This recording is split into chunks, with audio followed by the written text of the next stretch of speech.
सुप्रभात प्यारे बच्चों। +2 कक्षा का ज्योग्राफी का हमारा लेसन चला हुआ मानव बस्तियाँ। प्यारे बच्चों, बोर्ड की क्लास पर अच्छा विशेष फोकस रहता है सभी स्कूलीज का, हमारा भी ऐसा ही।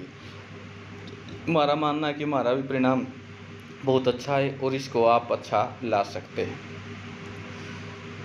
सभी का शेड्यूल ऑनलाइन क्लासेज के माध्यम से चला हुआ और हमारा भी चला हुआ है। आपकी प्रत्येक समस्या का समाधान हम देने की कोशिश करते हैं, लेकिन फिर भी कोई आपकी समस्या रहती है तो उसे आप स्पेशली फ़ोन नंबर के माध्यम से या किसी और तरीके व्हाट्सएप के माध्यम से आप भेज सकते हैं, हम तुरंत उसका समाधान देंगे।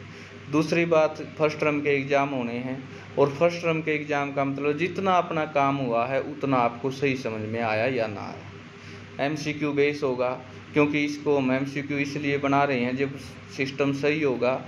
ऐसे आशा लगाई जा रही है कि धीरे धीरे सब कुछ खुलता जा रहा है तो स्कूलेज भी खुलेंगे और हम और आप रूब उसी तरीके से पढ़ाई करेंगे। इस महामारी के दौर में हम सभी परिचित हैं, लेकिन फिर भी क्या किया जाए, सबसे ज़्यादा मार खासकर स्कूलेज पर या बच्चों पर पड़ी है।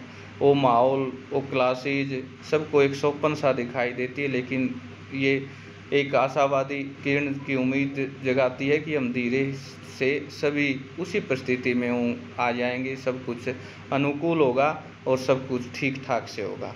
तो उस दौरान अपना अच्छा स्कोर, अपनी अच्छी तैयारी के साथ फर्स्ट टर्म के एग्ज़ाम दीजिए। ज़्यादा से ज़्यादा बच्चों से रिक्वेस्ट है कि जितने भी क्लासेज में बच्चे हैं सभी दें। स्कोर कोई मायने नहीं रखता और कि किसका कितना है, मायने रखता है कि हमने इसके लिए प्रयास तो किया। नगरीय, आज हमारा जो टॉपिक है ज्योग्राफी का वो है नगरीय बस्तियाँ। एक बात और, यदि यहाँ से कुछ आपको जूम या कुछ करने में या सही क्लियर पिक्चर नहीं आ रही तो इसके लिए भी माफ़ी चाहते हैं। टेक्नोलॉजी की चीज़ें हैं, आपके पास बुक्स होनी चाहिए। NCERT बुक्स में से ही आपको पढ़ाया जा रहा है और बुक्स ही हम यहाँ पर खोलते हैं रिकॉर्डर इत्यादि पर या फिर ब्लैक बोर्ड पर, तो आपके पास बुक्स होने चाहिए। सबसे बढ़िया तो है तरीका वो, और आवाज़ हमारी, और वहाँ से आप उनको पढ़िए। नगरीय बस्तियों के बारे में आज हम पढ़ेंगे। इससे पहले हमने ग्रामीण बस्तियों के बारे में पढ़ा। ग्रामीण बस्तियों के विपरीत नगरीय बस्तियां सामान्यतः सहत और विशाल आकार की होती। ये बस्तियां एक प्रकार के कृषि, आर्थिक, प्रशासनिक कार्यों में संलग्न होती हैं। जैसा कि पहले उल्लेख किया जा गया है कि नगर अपने चारों ओर के क्षेत्रों में पर्यात्मक रूप से जुड़ा हुआ होता है, अतः वस्तुओं और सेवाओं में विनिमय कई बार प्रत्यक्ष रूप से, कई बार मंडी, शहरों, नगरों और श्रृंखलाओं के माध्यम से संपन्न होता है। इस प्रकार नगर गांव में प्रत्यक्ष और अप्रत्यक्ष दोनों प्रकार से जुड़े हैं। वे परस्पर भी जुड़े हुए होते हैं। आप मानव भूगोल के मूलभूत सिद्धांत नामक पुस्तक में के अध्याय 10 में नगरों की परिभाषा देख चुके हैं। भारत में नगरों का विकास। भारत में नगरों का अभ्युदय प्रागैतिहासिक काल में हुआ है। यहाँ तक कि सिंधु घाटी सभ्यता युग में भी हड़प्पा और मोहनजोदड़ो जैसे नगर अस्तित्व में थे। इनके बाद समय और नगरों की विकास साक्षी है। यह समय 18वीं शताब्दी में यूरोपियों ने भारत में आने वाले आवधिक उतार चढ़ाव से भरा रहा है। विभिन्न युगों में उनके विकास के आधार पर भारतीय नगरों में इस प्रकार वर्गीकृत किया जा सकता है: प्राचीन नगर, मध्यकालीन नगर और आधुनिक नगर। 3 प्रकार के नगरों में बांटा गया है। प्राचीन नगर। भारत में लगभग 2000 से अधिक वर्षों की ऐतिहासिक पृष्ठभूमि वाले अनेक नगर हैं। इनमें अधिकांश का विकास धार्मिक अथवा सांस्कृतिक केंद्रों के रूप में हुआ है। वाराणसी इनमें से सर्वाधिक महत्वपूर्ण नगर है। प्रयाग, इलाहाबाद यानी इसको संगम स्थल भी बोलते हैं, पाटलिपुत्र, पटना, मदुरई देश के प्राचीन नगरों में के मुख्य उदाहरण हैं। मध्यकालीन नगर। वर्तमान में लगभग 100 नगरों का इतिहास मध्यकाल में जुड़ा।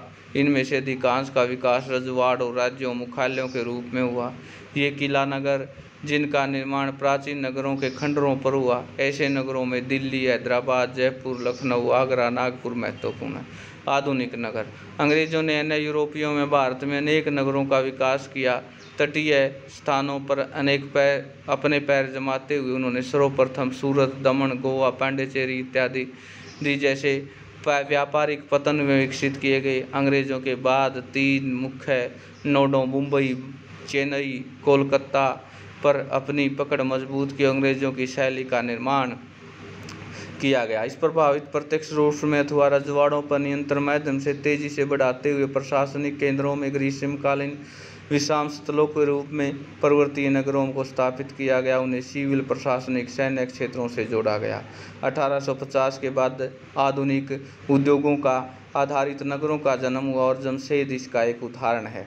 स्वतंत्रता प्राप्ति के पश्चात अनेक नगर प्रशासनिक केंद्रों जैसे चंडीगढ़, भुवनेश्वर, गांधीनगर, दिसपुर इत्यादि औद्योगिक केंद्रों में दुर्गापुर, भिलाई, सिंदरी, बरौनी के रूप में विकसित हुए। कुछ पुराने नगर के चारों ओर अनुषंगी नगरों के रूप में विकसित हुए, जैसे दिल्ली के चारों ओर गाजियाबाद, रोहतक, गुड़गांव इत्यादि।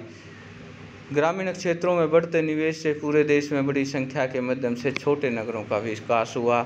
यहाँ पर कुछ एक पिक्चर दी गई, एक टेबल दी गई है नगरों का। नगरीय में संकुलों की संख्या कितने नगर हैं, जिनमें नगरीय जनसंख्या हजारों में है। कुल नगरीय जनसंख्या प्रतिशत और 10 की वृद्धि। इस टेबल को भी आप अच्छे ढंग से पढ़ेंगे ध्यानपूर्वक।